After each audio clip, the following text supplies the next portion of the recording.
Para gumaling ka, ulit-ulitin mo. Hindi ka magaling mag-present, ulit-ulitin mo. Hindi ka magaling mag-training, ulit-ulitin mo. Kasi it's a skill. Doon ka matututo. Ito yung mga ayaw mo, ito yung mga nagustuhan mo. Anong gagawin ko? Hindi kita pipilitin. Pero ang gagawin ko, itatry kitang i-educate dun sa bagay na alam ko na hindi mo alam. Ngayon, let's say ayaw mo pa rin, may mga objections ka pa rin. Natututo ako ngayon sumagot. Negotiation, in a way, na kailangan ma-clear mo yung questions or objections sa mind ng kausap mo. Kung bakit kailangan niya mag-join.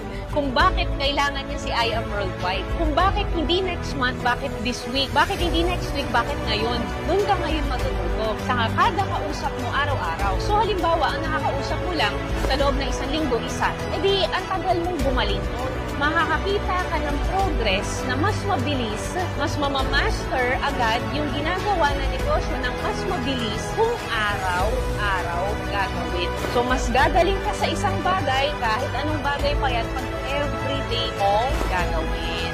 Para gumaling ka, ulit-ulitin mo. Hindi ka magaling mag-present, ulit-ulitin mo. Hindi ka magaling mag-training, ulit-ulitin mo. Kasi it's a skill. Doon ka matututo.